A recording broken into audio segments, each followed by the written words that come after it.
Президент Масабалда жумушка барган сотты кызматтан бошотту. Кыргызстандын президенти Садыр Жапаров кол койгон жарлыкка ылайык судьянын жүрүм-турумунун кынтыксыздыгынын талаптарын бузулгандыгына байланыштуу Оңолбеков Дамирбек Мадылбекович Кыргыз Республикасынын жергиликтүү сотунун судьясынын кызмат ордунан бошотулуп, Чүй облустук сотунун судьясы ыйгарым укуктары мөөнөтүнөн мурда токтотулду. Бул тууралуу президенттин басма сөз кызматы билдирет. Сот жана укук коргоо ишин өркүндөтүү маселеси боюнча кеңештин жыйынында Кыргыз Республикасынын президенти Садыр Жапаров иш-чаранын бардык катышуучуларын көңүлүн Чүй облустук сотунун төрагасынын Масабалда жумуш бөлүмүнүн эшигин ачууга аракет кылган видео тасмага бурган. Президент кошумчалагандай, алынган маалыматка караганда ал күн сайын жумушка ушундай Масабалда келет. Өлкө башчысы жогорку соттун төрайымынан ага карата чара көрүүнү өтүнгөн. Кийинчерээк судьялар кеңешинин чечимине ылайык президентке Чүй облустук сотунун судьясы Дамирбек Оңолбековду кызматтан алуу сунушталган. Бизге 11-июлдагы шайлоо эмес, элибиздин саламаттыгы керек. Багы жокко дагы жок дегендей 11-июлда Бишкек, Ош, Токмок шаар кеңештерине шайлоо өтөт. Алдыртан эле бай партиялар тытынышып, мандат үчүн өлгөнү калгандай жанталашып баратышат. Чуркагандыкы эмес, буйргандыкы.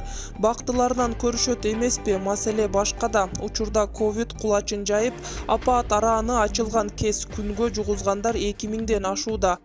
Ал эми кыргызчасынан өз алдынча ооруп жүргөндөр 10 эсе көп болушу мүмкүн. 11-июлга чейин коронавирус кырдаалды кыйла чыңалтып, өлүмдөрдүн санын арбытып, кыргыз кыйрына бүлүк салчудай. Дал ушундай абал оорлошуп баратканда жергиликтүү кеңештерге карата шайлоону токтотуп, элдин саламаттыгын сактабайт белек. Бизге баарынан да калкыбыздын саламаттыгы, өмүрү кымбат экенин унуттукпу? Июль айында былтыркыдай көпчүлүк кырыла баштаса, бийликтин акыбалы кантет? Булак Азия Ньюс гезити.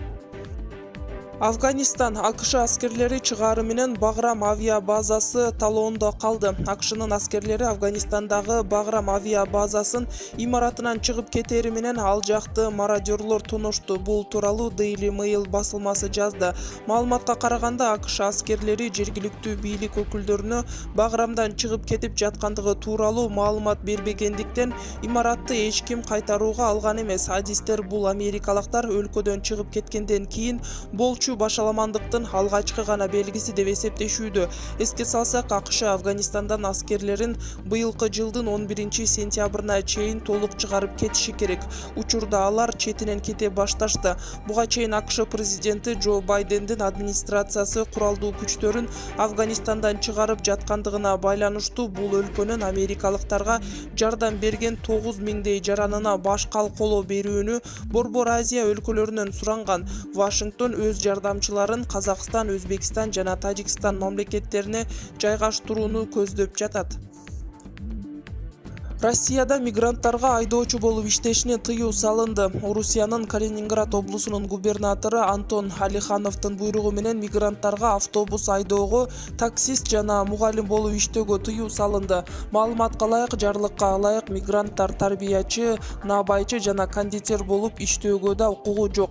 Мындан тышкары мигранттарга башкаларды ишке орноштурууга, жумушчу тандоого жана батир берүүгө тыюу салынды. Губернатордун жарлыгына 3 айдан кийин кирип, ал аягына чейин иштейт.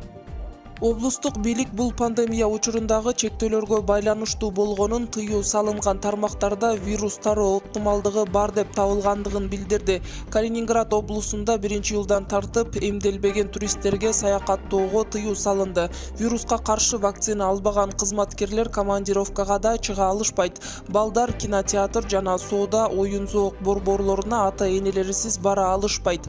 Орусиянын 20 чакты аймагында айрым тармактарда иштеген кызматкерлер вакцина алуу милдеттендирилди. Москвадагы кафе, ресторандарга эмделген, ооруп сакайган же оорусу жоктугун аныктаган тест жыйынтыгы бар адамдар гана кирип тамактана алышат. Белгилей кетсек, Орусия коронавируска чалдыккан жана андан көз жумгандар саны боюнча дүйнөлүк тизмеде алдыңкы орунда турат. Эгер тарыхтан сабак албасаңар, тарых кайталанат. Мындай пикирди камактагы саясатчы Жеңиш Молдокматовдун жубайы Канышай Жумалиева президент Садыр Жапаровго кайрылуу жасап жатып айтты.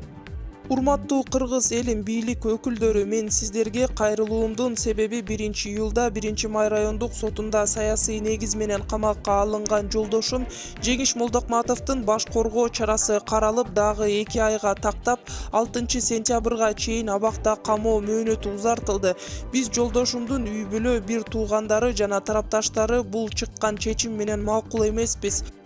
Себеби дегенде өткөн жылы 5-6 октябрда болгон окуяларда азыр тергөөчүлөр токуп жаткандай жалгыз менин жолдошум Жеңиш Молдокматов гана катышпастан шайлоонун жыйынтыгына нааразы 11 партиянын лидер өкүлдөрү, тарапташтары жана карапайым жарандар жүргөн. Анан кайдан жайдан эле баш аламандыкты уюштуруучу УКМКнын имаратын басып алууга жалгыз Жеңиш Молдокматов күнөөлүү деп айыпташканы бизге таң калаарлык, түшүнүксүз болуп турат, дейт Жумалиева. Текебаев: биз түндүктөгү коңшуларыбыздан көз карандыбыз. Көз карандылыктан чыгуу үчүн Кытай, Кыргызстан, Өзбекстан темир жолун курушубуз керек. Ата мекен партиясынын лидери, Жогорку Кеңештин мурдагы депутаты Өмүрбек Текебаев жараян долбооруна маек берди. Маек 2 бөлүктөн туруп, Кыргызстандын тышкы саясаты, саясий куугунтук, миграция, фейк жана башка темаларды камтыган. Алып баруучу Самат Уранкай мамлекеттин сырткы саясаты ырааттуу жүрүп жатабы деген суроосун узатты. Текебаев бул суроого бийликтегилер алмаша берет, бирок жалпы саясатчылардын тышкы саясат боюнча билиши, аткарышы керек болгон жалпы улуттук кызыкчылыкка багытталган көз карашы болушу керек деген оюн айтты.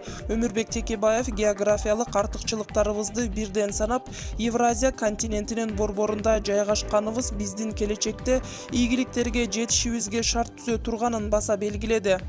Мен бир нерсени баса белгилеп айткым келет. Биз коммуникациялык тупиктебиз. Евразия континентинин ортосунда 9 жолдун томунда турсак дагы айланабыз бийик тоолор, чөлдөр, чыгышыбызда миллиарддаган калкы бар Кытай жана анын коңшулары, түштүктө Индия жана анын коңшулары жашайт. Дүйнөнүн калкынын жарымы биздин капталыбызда турат. Ресурсу батпай жаткан Сибирь, Казакстан биздин капталыбызда. Бирок биз тупикте болгонубуз үчүн ушул абалыбызды пайдалана албай, биз азыр түндүктөгү коңшуларыбыздан көз карандыбыз. Ал көз карандылыктан чыгуу үчүн эски жибек жолу участогун калыбына келтирип, Кытайдан Кыргызстан аркылуу темир жол алып өтүшүбүз керек. Ошондо образдуу Петр Бирдин сөзү менен айтканда, 4 океанга эшик ачышыбыз керек. Инд океаны, Атлантика океаны, Тынч океанына, Түндүк океанга бар. Аларга жетишүү үчүн темир жолун ачышыбыз керек. Биз түндүк коңшуларыбыздын этегин кармап күн көрөбүз. Анткени жолубуз ушул жакты карап кетет, башка жакка бара албайт. Эгер темир жол курулуп калса, Кытай, Индия, биягы Европа, тиягы Африкага чейин жол ачылат. Ошондой эле көз карандысыздыктан чыгыш үчүн Кытайдын Кыргызстан аркылуу өтүүчү темир жолу биз үчүн маанилүү экенин кошумчалады. Садыр Жапаров: сен үчүн камалган Каныбек Осмоналиевди дагы кидать эттиң. Мындай пикирди саясатчы Жылдыз Жолдошова социалдык баракчасына жазды. Кайсы бийлик болбосун жугундукорлорун чындыкты айткан инсандарга фас дедирип койду. Бирок азыркы бийликтин үй бүлөсү менен түптөгөн жугундукорлору бар десе мен ишенбей, Айгүл Жапаровдон баштап баарын коргоого алган элем. Көрсө чын эле бар экен. Алардын жугундукорлорунун айлык акылары айына 70 миңден 120 миң сомго чейин түзөт деген кеп бар. Ошол чын окшойт. Албетте мындай акчага керек болсо жугундукорлор энесин эмес, өлкөнү дагы сатат. Садыр Жапаров: ушул даражага бизге окшогон инсандар аркылуу жеткениңди унутпашың керек. Эгерде Садыр унутса, жугундукорлору абийири жок инсандардан группа түзүп, фейктер аркылуу акылга сыйбаган уят сөздөр менен жаш улуу инсандар жөнүндө жаздырдыңар. Урматтуу Садыр Нуркожоевичтин үй бүлөсү силерге абийир алып келбейт. Садыр сени чын дилинен колдоп келгендерди эле эмес, сен үчүн камалган Каныбек Осмоналиевди дагы кидать эттиң. Азамат экенсиң, дейт Жылдыз Жолдошова. Каракулжада селден 11 турак жай жабыркады. Ош облусунун Каракулжа районунда сел каптоодон жабыркаган 11 турак жайды тазалоо иштери жүргүзүлүп жатат. Бул тууралуу ÖKM билдирди. Ага алайык, кече 18:30 чамасында Кызыл Жар айыл аймагынын Күйө Таш айылында катуу жааган жаандын кесепетинен Коктуколоттон сел жүрүп, 2 турак үй менен 9 үйдүн короосун суу каптаган. Жабыркагандар болгон эмес. Өзбекстан Twitter, TikTok жана ВКонтакте ишин чектеди. Өзбекстандын маалыматташтыруу жана телекоммуникация чөйрөсүн көзөмөлдөө боюнча мамлекеттик инспекциясы социалдык тармактардын ишин чектеп, муну аталган платформалар жеке маалыматтарды иштеп чыгууда мыйзам бузууларга жол бергендиги менен негиздеди. Бул маалыматты аталган мекеменин сайты жарыялады. Анда тиешелүү социалдык тармактар аныкталган кемчиликтерин жойгонго чейин чектөө алынбай турганы айтылган. Мекеме так кайсыл коомдук сайттар чектөөгө алынганын ачык айткан жок. Газета.uz жазгандай, колдонуучулар Twitter, TikTok жана ВКонтакте үзгүлтүк менен иштеп жатканына даттанышты. Медиа файлдар өтө жай жүктөлүп, айрым учурда такыр эле иштебей калууда. Skype дагы иштебей калды дейт колдонуучулар. Басылманын маалыматына караганда, Өзбекстандын маалыматташтыруу жана телекоммуникация чөйрөсүн көзөмөлдөө боюнча мамлекеттик инспекциясы май айында ВКонтакте, Twitter жана WeChat кат алышуу кызматынын ээлерине мыйзамдын 27-1 беренесин сактоого эскертүү берген экен. Мыйзамдын бул беренесинде Өзбекстан жарандарынын жеке маалыматтарын өлкө ичинде гана иштелип чыккан серверлерге жайгаштыруу тууралуу айтылган. Жакында эле Өзбекстандын президенти Шавкат Мирзиёев TikTok колдонуучуларынын мамлекеттик ишмер жана аскер башчысы Амир Темирдин жана анын Алишер Навоинин тарыхый эстеликтерин мазактады деп сынга алганы бар.